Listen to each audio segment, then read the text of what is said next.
confronting reality when things get really, really bad.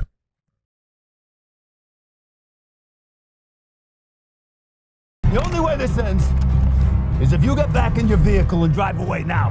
Drive away to what?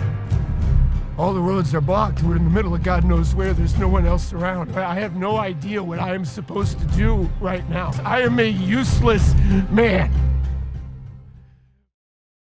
The reason this scene is great is that it reminds us of something important, something timely, and something that doesn't get stated enough. That is, we sophisticated city folk, in an aggregate sense, are not, despite our misplaced sense of self-esteem, as great as we think we are. And that's kind of a problem. The late 2023 Netflix film, Leave the World Behind, is good. It is worth seeing, and this scene is good for two reasons. One, it's the emotional crescendo at the climax, what I think is the most important part of the story in terms of its implications and message for the audience. And two, because this scene is doing us a favor. It's a kind of not too subtle public service announcement for those with any discernment at all. I don't mind messaging or messages in films, provided that the messages can be morally justified or are at least thematically supportive of the plot in a realistic way. Since this scene happens quite later in the film, showing it is kind of a spoiler of sorts already, but I won't get into the larger specifics of the goings-on of the film. Still, if you haven't seen this movie yet and would prefer to go into it completely blind, this clip isn't for you. Even though the plot deals with ambiguous but not too challenging elements that are left for the viewer to figure out on their own. Regardless, I'll take care not to reveal certain specifics for those late to this party. Setting this up quickly, Ethan Hawke plays Clay, a father vacationing with his wife and children. At this point, a lot of bad, weird stuff, perhaps on a national or global scale, has already gone down, and the size, scope, and context of the series of catastrophes has not been resolved or figured out by any of the characters. The latest oddities to befall Clay is that in the midst of the chaos, his daughter has gone missing, while his son Archie has succumbed to some mystery illness that has left him sickly and weak, causing him to gag and some of his teeth to fall out. This leads Clay on a search, accompanied by George, played by Mahershala Ali. George is the proclaimed owner of the vacation rental Clay and his family are staying at. George happens to know a guy in town, a contractor played by Kevin Bacon named Danny, an alert, on-edge doomsday prepper who might have the medicine that could save Archie's life. Scared, desperate, and out of options, the two approach Danny, seeking his help.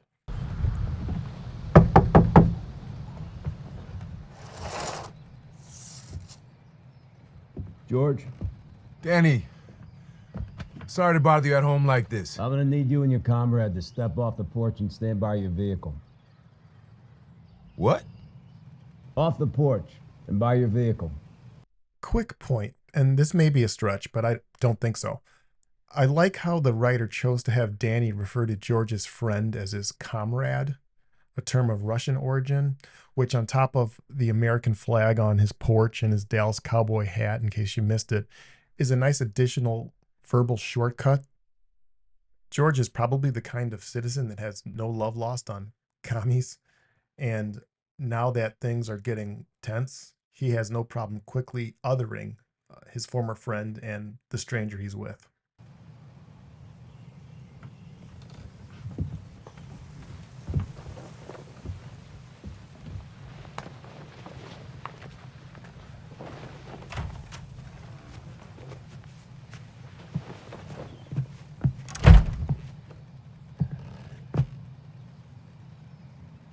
What can I do for you?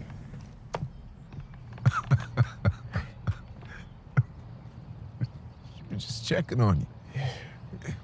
Seeing if you're here, if you're okay. If you heard anything about what's going on. Yeah, I'm Clay.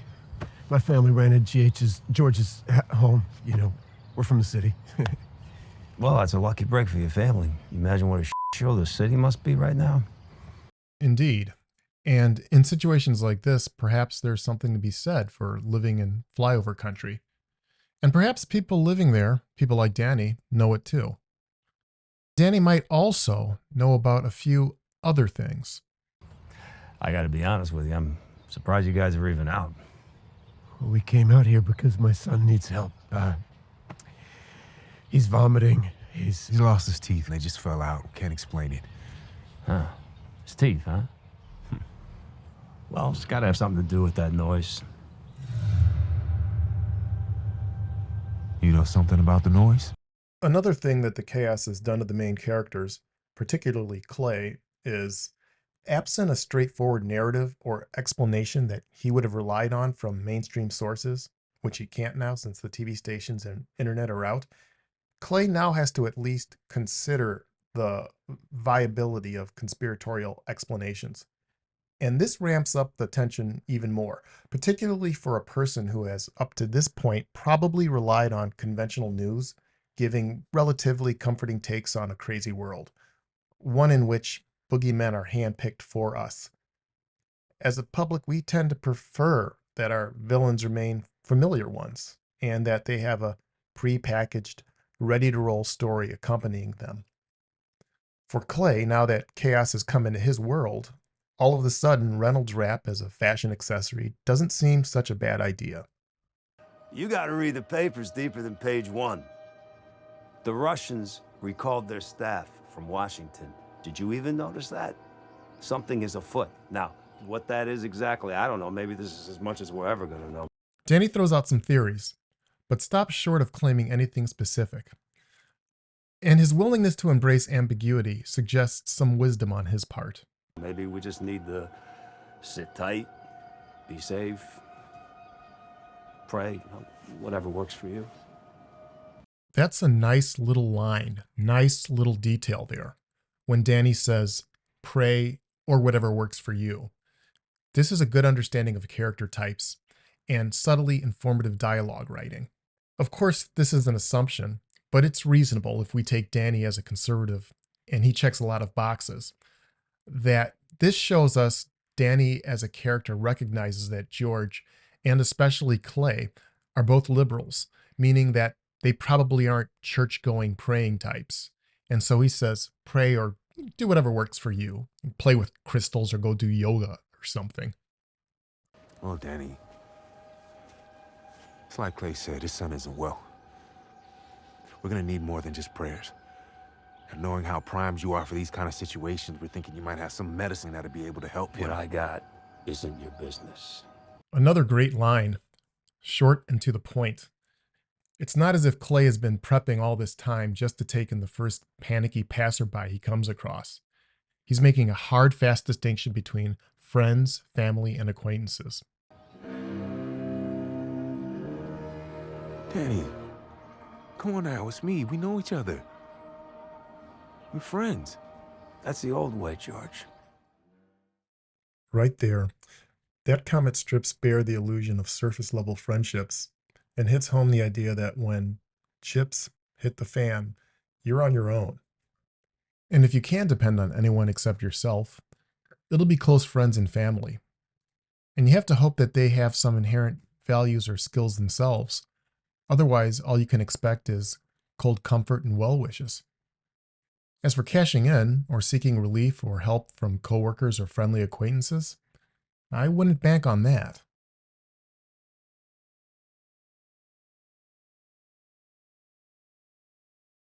And you can look at situations like this as a bank. That is, if you don't make deposits, you can't expect to make withdrawals. Relationships, building them, that is, are like deposits. I'm not saying that you should be nice and kind for the sake of being able to metaphorically cash in on the goodwill of others when times get rough, even though that is a rational utilitarian argument. I believe in doing good for its own sake, with no expectation of reward, particularly because even if you do the quote-unquote right thing, you cannot expect reciprocity from others. People are too variable to make a calculation like that. And when you do isolate yourself, or fail to invest in or deposit your time and care with others, you cannot reasonably expect to call on them or rely on them when things get really, really bad, even if they have skills or resources you may need. And in the event of a major societal or economic collapse, we will be reminded of what real value is, and that everything that we pursue and think of as the object of value or value itself will be stripped bare. We will be confronted with the baseline objective reality that the trappings of wealth in a material, artificial, man-made environment are supported by tangible, substantive objects of value: land, resources, and skills. These are the things that support our monetary system and our way of life, and our illusions. These real intangibles not only support our shiny comforts, they exist and persist without money. Basically, everything we mistake as value in and of itself is dependent on actual value. Labor and care sustained over a period of time. That's actual value and the things that those things make.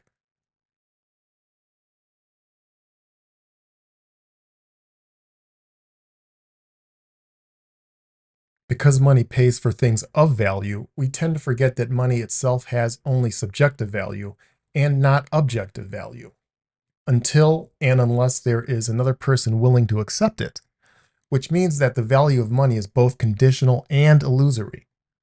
Money's value is wholly dependent on the value it seeks to provide access to, combined with the willingness of multiple parties to buy into it, and to follow through with something of value, either goods or services themselves.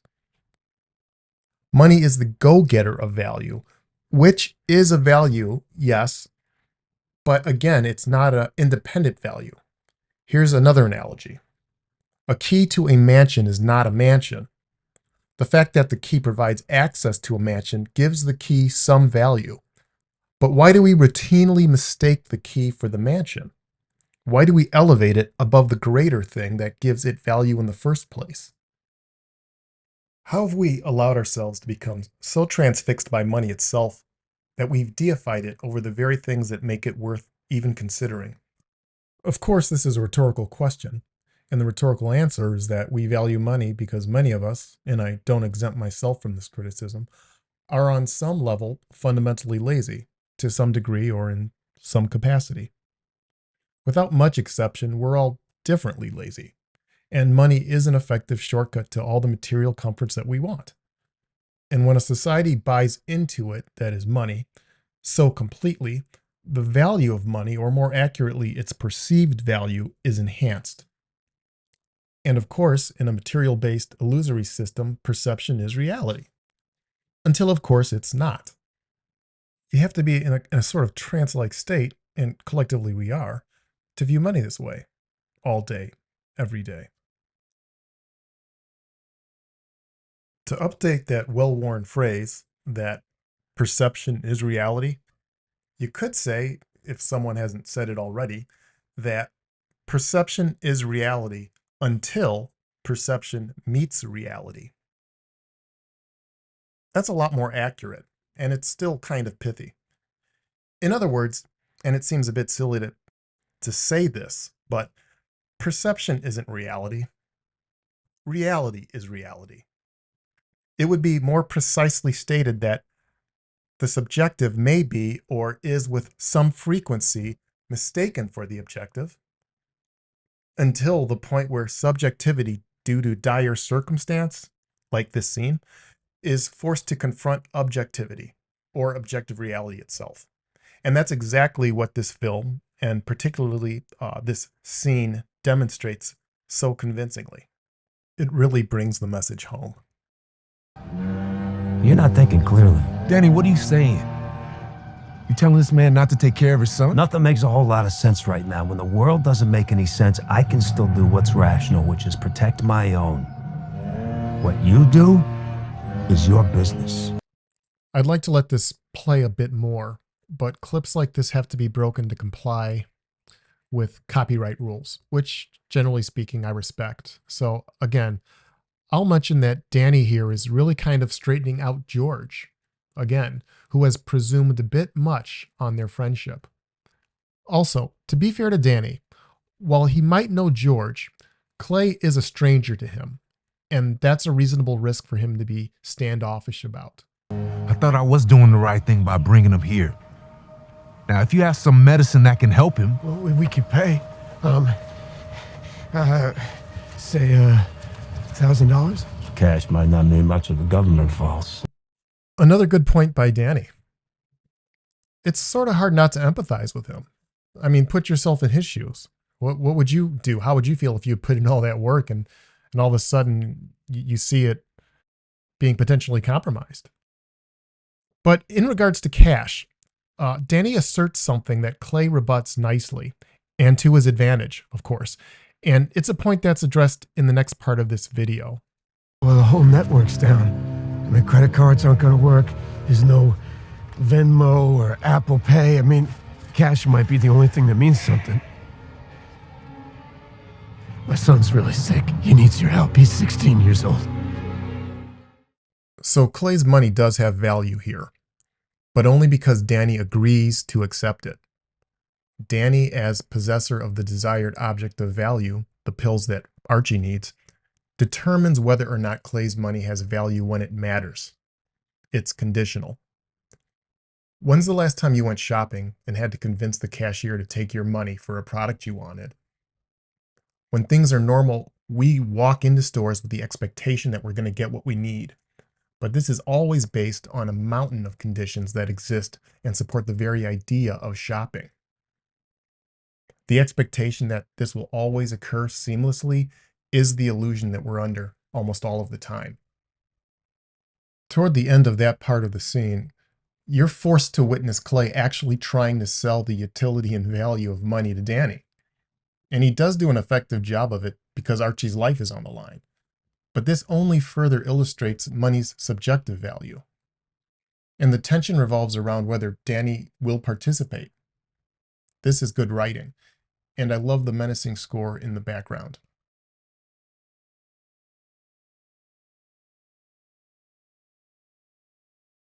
By the way, something else is revealed here regarding the realness of different types of currency. Their realness exists on a scale. Paper money, like the thin stack in Clay's hands here, is relative to digital currency closer to reality. At least cash exists as a tangible physical object. Even though it's attached to a subjective framework, it can exist independent of computers and electricity, and that makes it more real than the digital stuff we're relying on more and more. We're coming to notice that all of the convenient things in the world are becoming necessarily more artificial, putting us in a House of Cards kind of situation. And yes, this little scene that we're watching is managing to say all of this. I get it. I would do anything I had to for my family. So that's what I'm doing. I'm locking the doors. I'm waiting. I'm watching. I'm getting out my gun. Other than that, I don't have any answers for you. I'm gonna go back inside my house now. I'm gonna say goodbye and good luck. If you come out again, you're welcome to stop by, but I can't offer you much more than conversation. Another quick aside to break this up again. This part of the story reminds me of a Twilight Zone episode from the original Rod Serling series called The Shelter. It was the third episode of season 3 and featured another very prepared man named Bill, who was concerned about nuclear war. So he built a reinforced bunker in his basement. Unfortunately for Bill, he had been telling his neighbors well in advance that they should be preparing similarly. And of course they didn't. So when the government announces a pending attack of some kind, Bill's neighbors panic and appeal to him for shelter. But since the shelter can't accommodate beyond his family, things get predictably ugly, as they do here. I suggest you try your neighbors, the Thorns. They did a basement conversion on the down low a while back, no permits or nothing. A buddy of mine worked on it. He wouldn't even show me the plans. Now you ask me, that's rich asshole talk for Doomsday Bunker. Come on, Danny, you can't desert us like this. Well, actually, George, Danny can. And since he has the bigger gun, Danny will. Or at least he'll try. There are people in the world that we may view as alarmist kooks, and maybe some of them are. Who knows? It depends. But of these types, some portion of them are willing to advise others to prepare for emergencies as well.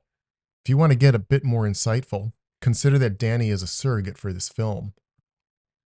People tend to dismiss movies as purely works of fiction, but that would be an unwise assumption since movies have an eerie tendency toward prescience. Need I mention the 1979 film The China Syndrome and the subsequent 3 Mile Island incident? Or how about another Netflix film, 2022's White Noise, and the Ohio train derailment that followed? And maybe those, among several other examples, are purely coincidental.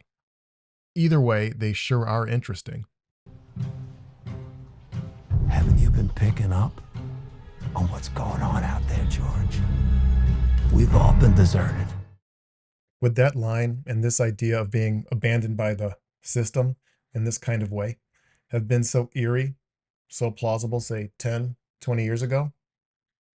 There's something about this that seems especially meaningful for the time we're living in.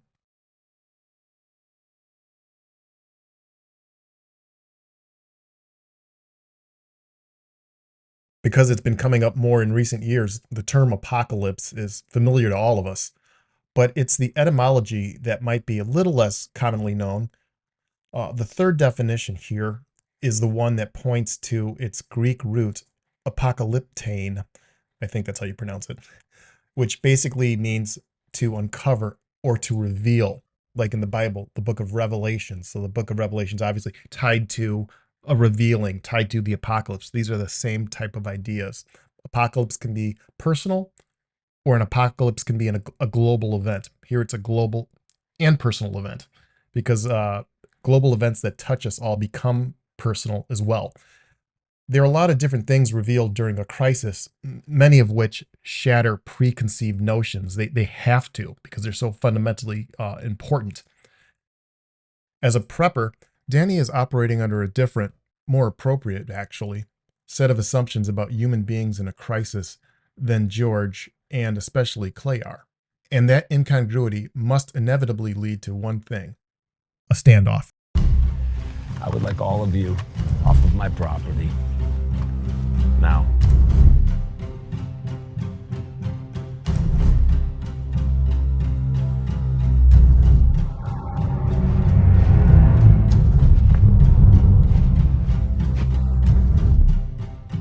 We're not going anywhere till you give us what we need.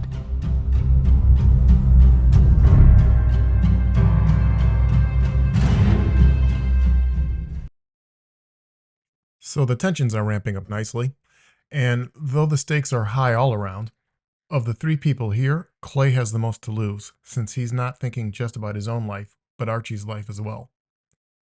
The shock of this reality causes Clay to very accurately and succinctly state how an apocalypse is experienced cognitively, expressed in a single sentence of human emotion. Ah, what the f*** is going on right now? That'd be a nice Jeopardy game show response there by Clay. I'll take global collapse for 800. I promised this boy's mother I'd get him some help. The only thing you're helping him do is a quick death unless you lower your weapon. Jeez, put the gun down, all right? We'll find another way to the hospital. There is no other way. Besides, he's not gonna shoot us. Sounds like he's gonna shoot us. I'm telling you, he's bluffed. The f*** I am. Hold on! Clay, get out of the way! Dad! Trying to reason with him! Clay's concern for Archie gives him enough cojones to jump in the thick here. And even though Clay's illusions are being put to the fire, he's obliged to hold steadfastly to his belief in the decency of his fellow man, a stranger with a rifle. And what choice does he have but to restate the hopelessness of the situation, throw himself on the mercy of the court, and give the best heartfelt sales pitch of his life? The only way this ends is if you get back in your vehicle and drive away now. Drive away to what? All the roads are blocked. We're in the middle of God knows where. There's no one else around. I have no idea what I am supposed to do right now. I can barely do anything without my cell phone and my GPS. I am a useless man. But my son is sick. And my daughter is missing. And I don't know what to do. But you are a very prepared man. Fuck yeah, I am. That's right. That's why we came to you, because you're the only one who can help my son. Not my problem. No, you're right. It's not. But it's like you said, right? What would you do if it was your family? That's what I'm doing. It's the only thing I can do. I am begging you. Please, please help my son. More evidence of good scene writing and character insight here. I appreciate the mannerisms of Danny in this part, how his humanity is underscored, even as he's holding a rifle. I'm talking about how he shakes his head in response to, "You're the only one who can help my son," when he says, "Not my problem." You see Danny having to close his eyes and shake his head in order to suppress another tendency that can emerge in crisis, and that's compassion. Danny is struggling to keep Clay at bay while trying to adhere to a new hyper-defensive mode of behavior that he has talked himself into. And this makes Danny a more fully realized character, not some one-dimensional caricature. And it offers the audience a glimmer of hope for what follows toward the end of this film.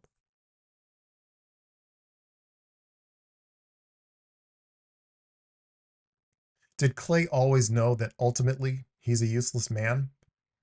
That sounds harsh, but hear this out. If he's like most of us, I think, yes, he does on some level know that his skills don't ultimately amount to much when the chips are down, but he only knows this on a deep down level. The world he lives in, the world we live in, the luxuries we are all awash in, allow us to carry on every day with our soft city skills, which are not useless, but are probably more appropriately considered as narrowly useful, useful in a certain context. They have dependent subjective value, just like the money in Clay's pocket. His very utility is also of a subjective value, and in this case, of even less value than the money in his pocket, since it has no value in this situation, whereas the money might have value. If a tree falls on your leg, giving you a compound fracture in the middle of a forest, you won't be able to JavaScript or speculate your way out of it.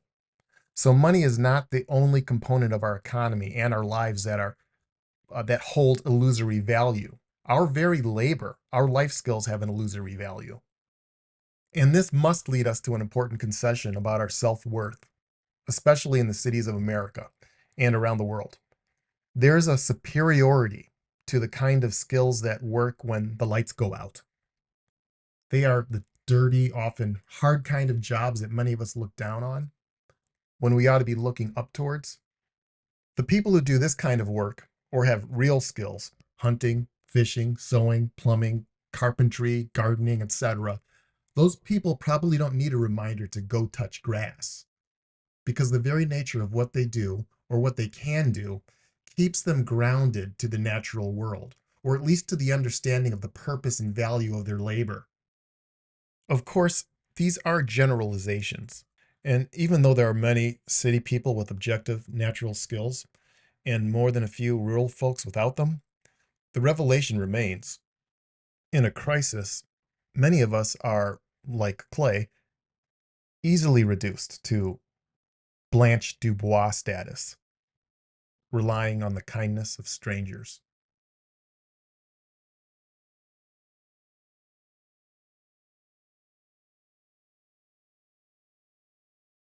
While it's unwise to be naive in the face of serious issues, nihilism is equally unwise, and I'd like this to be a channel where silver linings also might be found. So while the implications of this film, and particularly this scene, are sobering ones, it's also not all bad, or it doesn't have to be. But it will be what we will it to be. We don't have to choose one mode of life over another in order to survive and thrive. By addition, we might avoid the subtraction of disaster and collapse. Even though soft skills depend on real work and real objective value, we don't have to sacrifice the idea of the city in a totemic sense. But if we want to maintain the world we've inherited, we will need to gain or regain and then maintain a couple of things beyond tangible skills: perspective and gratitude. These things, this way of viewing and interacting with the world, needs to remain in the center of our consciousness every day. We cannot allow the intoxicating effects of our sophisticated Western lifestyle to breed hubris, arrogance, and sloth. We have to be aware of how lucky we are, and even despite our personal setbacks and challenges, how good we have it in terms of all the things available to us. All of the things, every day, that are in place working for us. And even if we are mindful of the need to improve some or many of these things, please recognize that at least we have some things worth improving in the first place. If we do that, we might be able to keep a certain quality of life without the illusions that strip us of grace and dignity. And while doing that, we can and should reclaim many of the skills we have allowed to, in the post-industrial age, atrophy within ourselves and in our communities. The labor-based, natural, tangible skills that seem to remain a bit more common among some of the people we may erroneously view as less than. And finally, regardless of whether our dominant skill sets are more objective or subjective, dependent or independent, treating each other well with a genuine concession to each other's humanity is an objective value of its own. A value that, if held, probably never needs to be cashed in on, because a society filled with enough objectively moral people is not the kind that tends to collapse, and is certainly not part of a world any rational society would choose to leave behind. Thanks for listening.